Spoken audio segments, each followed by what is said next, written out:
1998, the year of great partnerships coming to an end.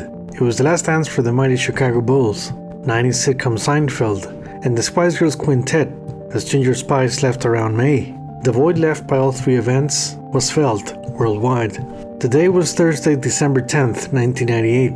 Jimmy Page and Robert Plant played the Paris concert for Amnesty International. The concert's title of The Struggle Continues was the 50th anniversary of the Universal Declaration of Human Rights. The list of performers included Tracy Chapman, Peter Gabriel, Alanis Morissette, and a guest spot by the Dalai Lama himself. This was an event for peace, forgiveness, and reflection. In the most Robert Plant way possible, he chose this day as his last ever Page and Plant performance of the 90s. As they played one of their finest shows from 1998, Robert's body language reflected what an almost year-long tour couldn't hide. Their first ever studio album was a strange affair that seemed pointless, generating just a lukewarm response. Despite them playing new songs from the record on stage, Robert Plant wanted to move on. He turned the page. He was ready for the next decade and called it quits while the iron was hot. This is the story of their last dance, a journey of 91 shows that came to an end, dressed in black, walking into forever. This is the making of the Page and Plant breakup, the last days of the Enterprise, revealed. Also, thank you, my friends, for finally remembering my phone number. Thank you. Bye-bye.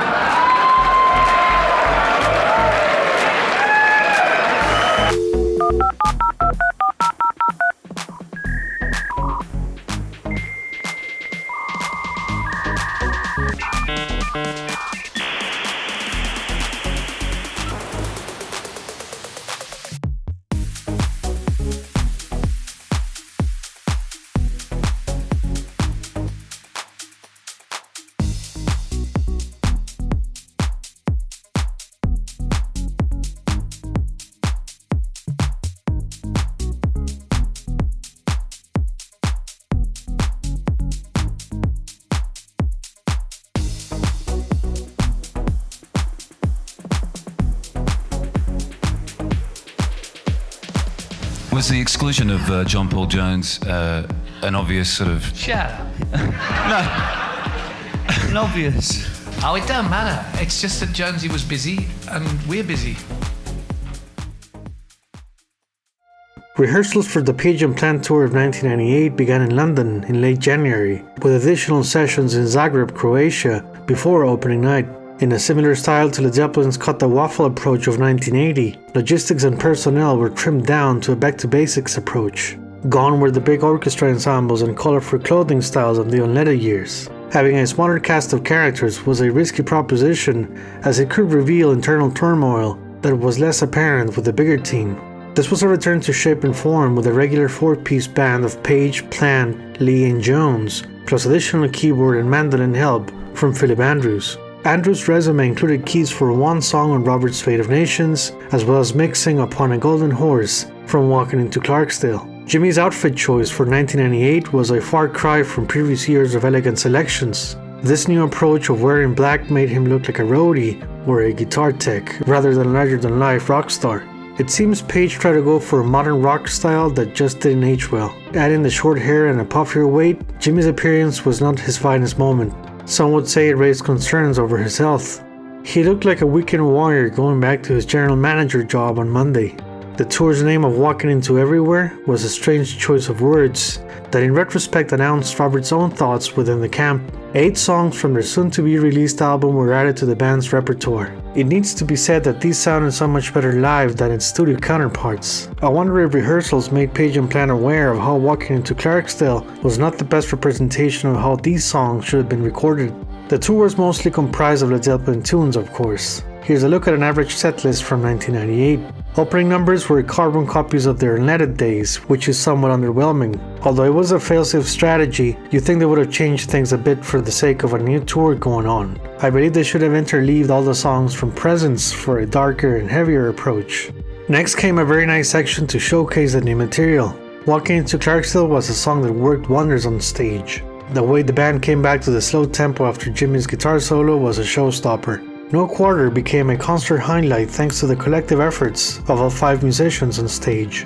From Philip Andrews' keyboards to Charlie Jones and Michael Lee's effective rhythm section, it captures some of the spirit from the 70s, with Jimmy echoing his famous lead passages with grace. Page hadn't performed an electric version of the song since Napworth 1979, and you can tell he was excited to ditch the unleaded version and go back to the source.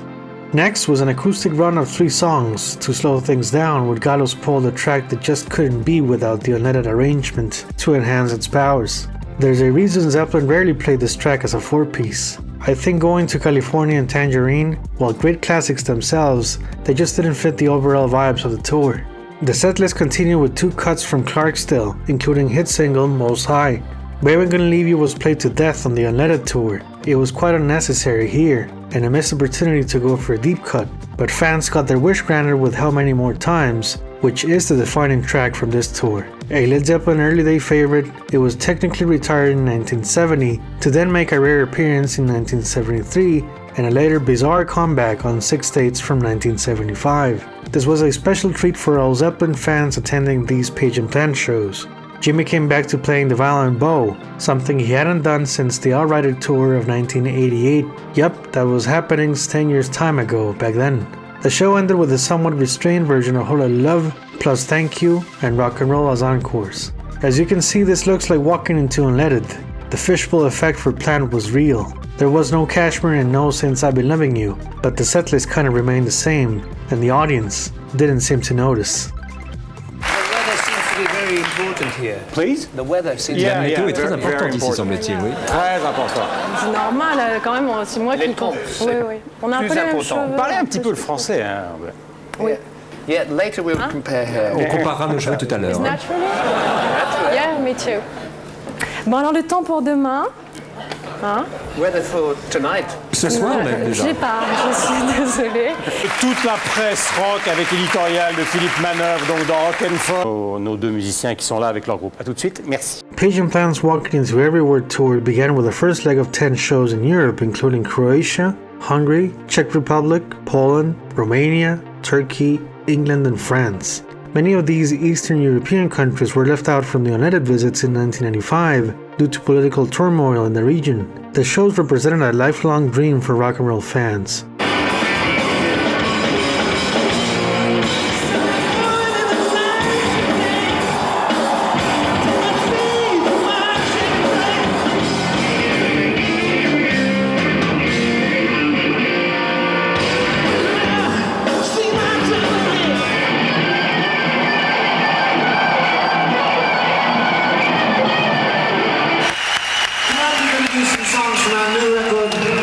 Yes, you!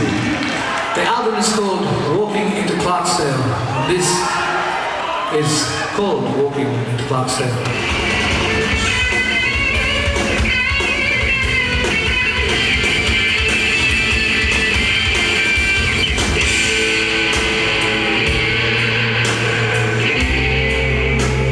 Here's a quick summary of the press conference in Poland.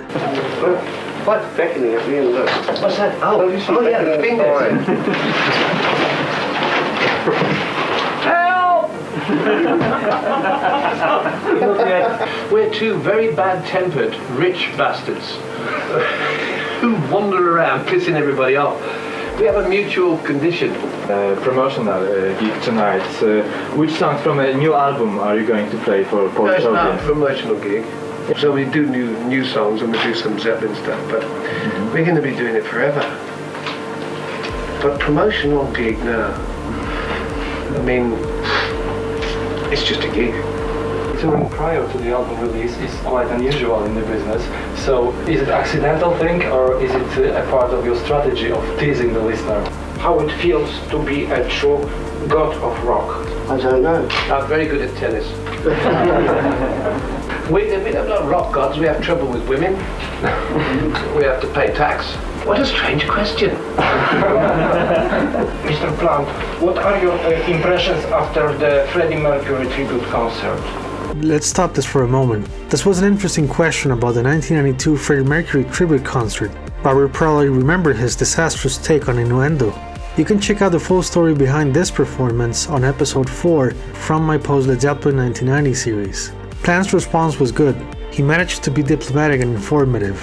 there's no doubt that Freddie Mercury was the archetypal entertainer and a fantastic and venerated and very wonderful man.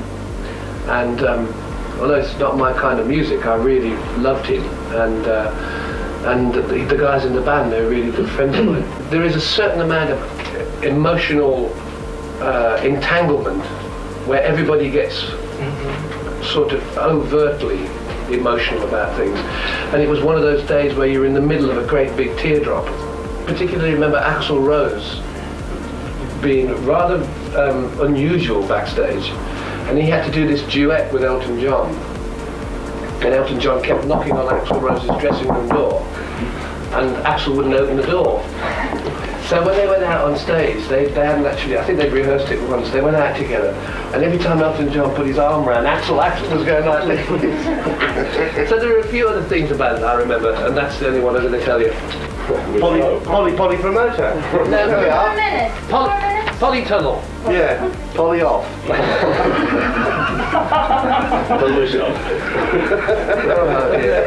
This is the worst photograph I've ever seen. I'm keeping it because I signed it.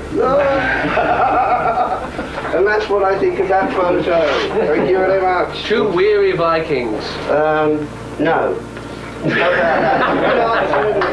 the concert. He doesn't like me as much as he likes you, Jim. I think you're in luck.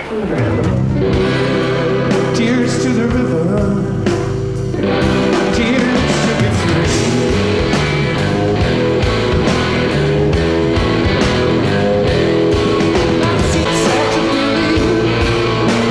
Sun's going down. Really got to go now. Sad to believe. Sun's going down. I really got to go now.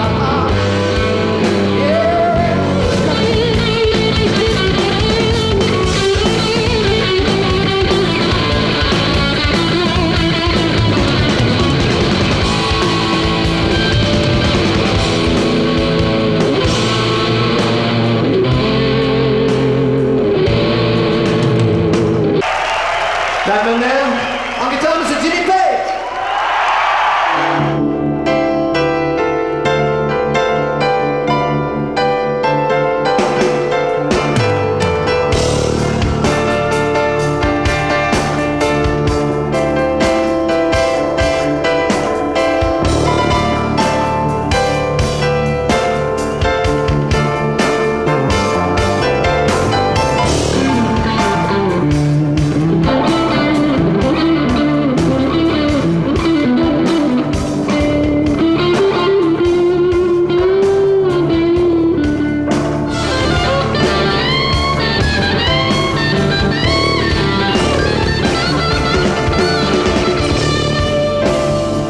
Several British television appearances took place during this part of the tour as well. It was a good media warm-up for what followed. Past the official release of Walking into Clarksdale on April 20th, logistics were set in motion to go on the road in America. You can check my video on the making of Walking into Clarksdale for a deep dive into how the album came to be.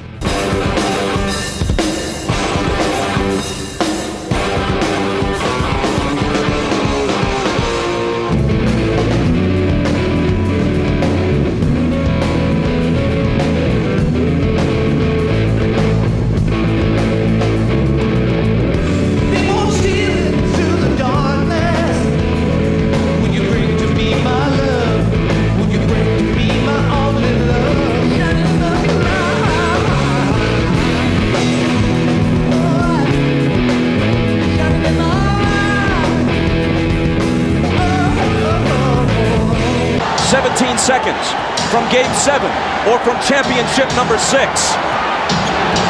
Jordan, open, Chicago with the lead. It comes off. The Chicago Bulls have won their 6th NBA championship, and it's their 2nd three-peat.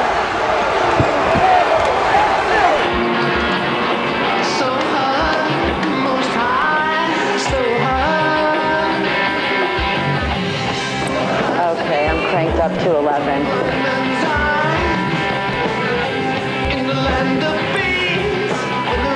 Hello. Hello. I'm Suzanne. Hi, Robert. Nice to meet you. and this is my microphone Really, thing me too. here. See, we've disconnected ourselves. Don't do that. No. All right. Okay. Can you tell us the cowboy hat story? You come out in the encore. Somebody threw it up in Atlanta. Oh, really? And I just put it on for the encore, and I thought, well, as we play in the South, and, you know, I've been wearing it, but I'm not wearing it tonight. No, I'm not wearing it. Come on. I think it's more fitting to wear a bull's hat tonight. That's a good point. Yeah. I almost brought one to throw on the stage, but they wouldn't let me throw my flowers on the stage. Wait a minute, look. Do you guys have a particular favorite song on this set list? Is there anything that you look forward most to doing?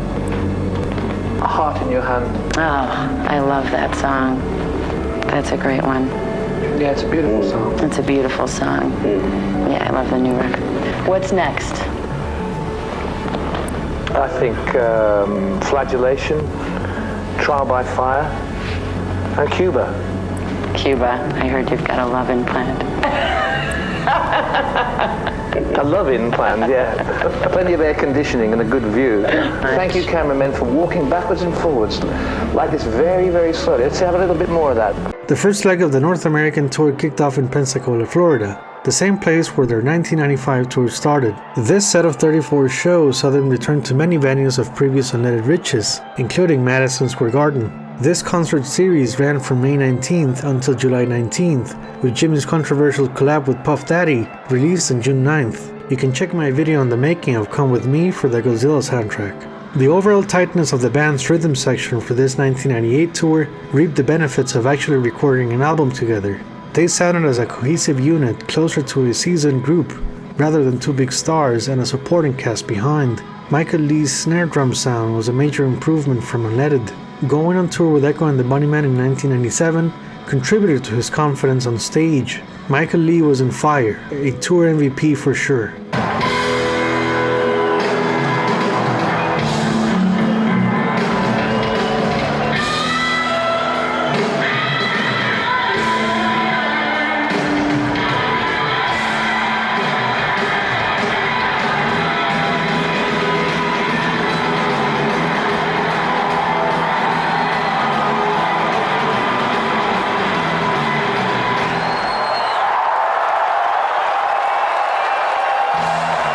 Something quite noticeable from revisiting many of the recordings from this tour is that Jimmy Page stole the show in a similar way to 1996. While Plant's stage presence was there, his voice was different than before. With close to no musical activity since March 1996, his power was there, no question, but the emotional connection wasn't. Robert Plant the Entertainer from Unleaded had left the building years ago. He slowly morphed into an artist desperately needing to get his solo career back on track. Fate of Nations was 5 years old by now, with just one track from it played on the Page and Plant run of 1995. Jimmy Page, on the other hand, couldn't care less about Outrider. He had the reunion momentum going, and he was making good money. He never came back to his solo career. It died in 1988, and Coverdale Page remains a one-off thing that triggered Robert Plant's ego and attention.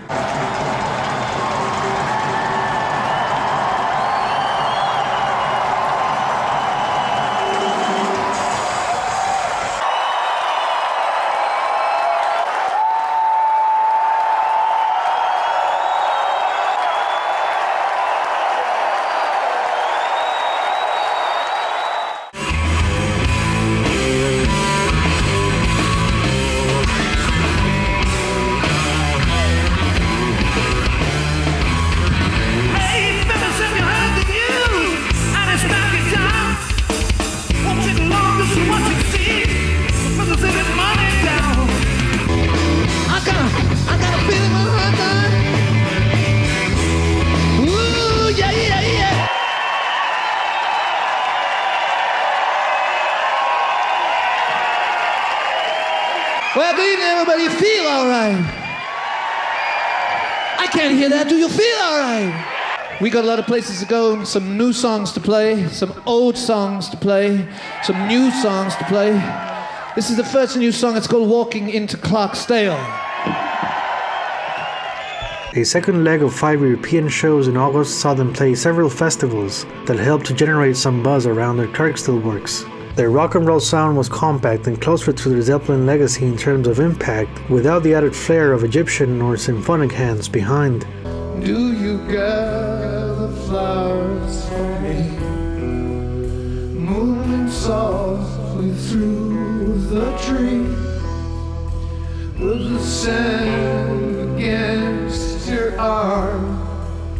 Long ago I knew your charm as I walked through the purple hill. I've soon forgotten, no.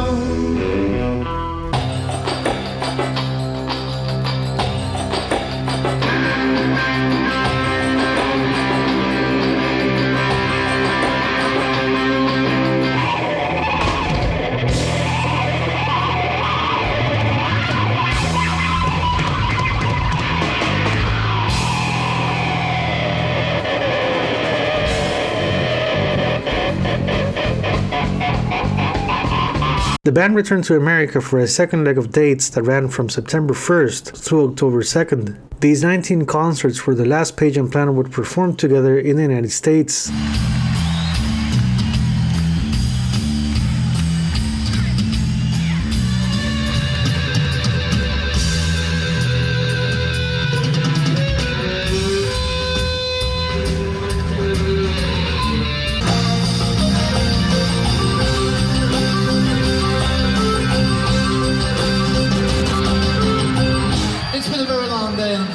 Too. It's been great to see you all again, and we'll see you again soon. And this. Good night, everybody. It's been real. I'm gonna give you my love. I'm gonna give you my love. Yeah. Say yeah. I'm gonna love. You get me.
As part of the touring schedule, saw Page and Plant embark on a third leg of European shows, October through December. They visited both Croatia and Czech Republic for a second time around, before technically finishing their travels in Germany.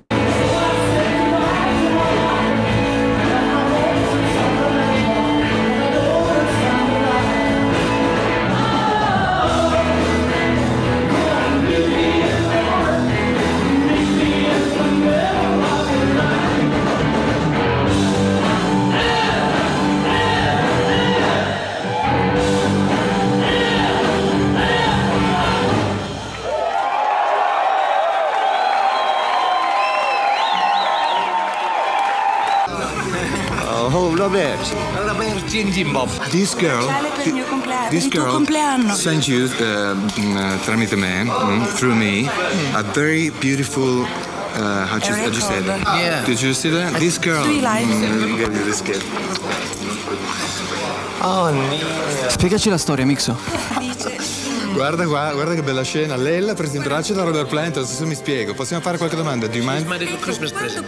What? She's my Christmas present. Ah, lei è il suo regalo di Natale, hai capito? Mi sembra un bel regalo, effettivamente. È un po' presto, però. Quando fanno ancora i blues? Ah, she wants some blues from you. Ok. I can blues. I know that. Lui può e riesce a fare blues e noi lo sappiamo veramente. Blues tonight in the middle of. Loro faranno un grande pezzo di blues nella metà dello show questa sera. How many more times? Sorry? In the middle of the How Many More Times song? Sì.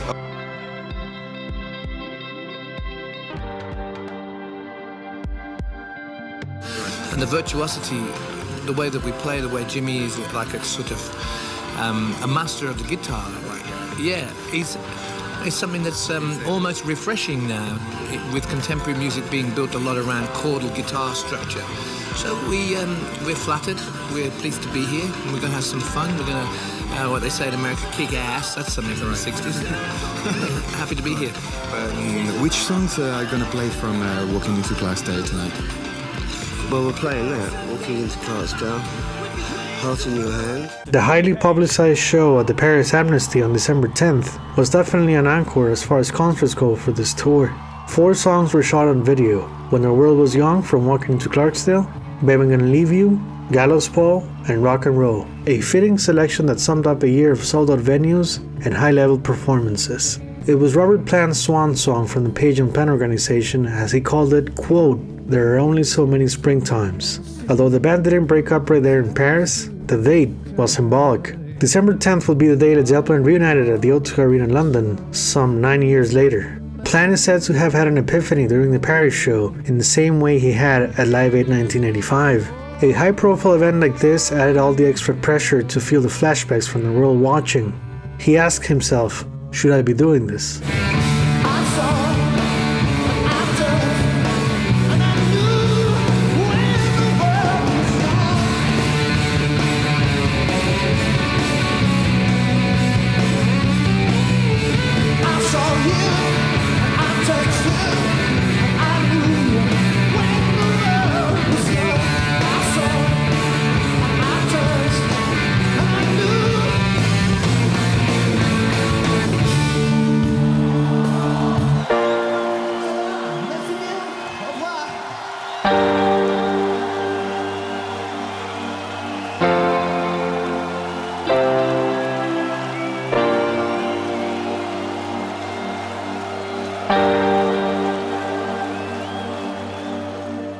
Jimmy wanted to carry on with the project into 1999, but Robert's hesitation and evasive behavior was the best defense against Page pressing for a continuation of the business. Robert Plant was gone.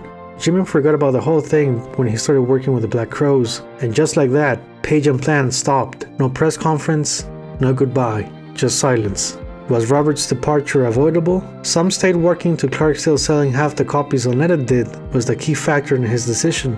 Although this may sound logical from a business standpoint, the seeds of questioning his purpose can be traced back a couple of years. You can check my episode on Latin America 1996, in which I analyzed Robert's vibrations during this time period and how he started to grow tired from the Unleaded frenzy. Teaming up with Jimmy Page created the inevitable trap of the Zeppelin repertoire expectations. Where Robert Plant had the power in the Fate of Nations era, with MTV reaching out for Unplugged, his commercial partnership with Page drew the spotlight more towards Jimmy as he regained his onstage trademark moves from Led Zeppelin. The fact that the 1998 tour was based around a similar setlist to Unleaded, plus Most High being the single for the new album, contributed to a marketing stall that felt as if there was nowhere else to go for the project. Sold as Unleaded Part 2, these guys were just not in 1995 anymore, thus enhancing the feeling that time stopped and Robert Plant was in a similar place like Europe 1980. Keep going for the sake of the corporation, but deep down inside, the muse calling him into new grounds. In an almost mirror playbook, Robert's Priory of Brian from 1999 echoed the Honey Drippers tour of 1981 past Led Zeppelin's demise. It was the same concept: gather a team of unknowns and play cover songs in low-key affairs, away from the massive venue expectations of his past ventures. The Priory of Brian was the neo-Honey Drippers antidote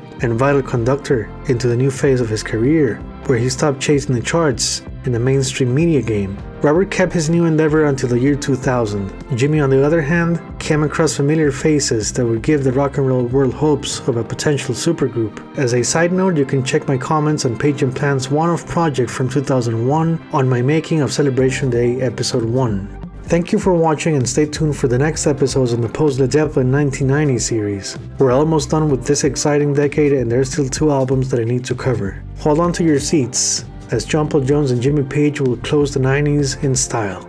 Bye bye.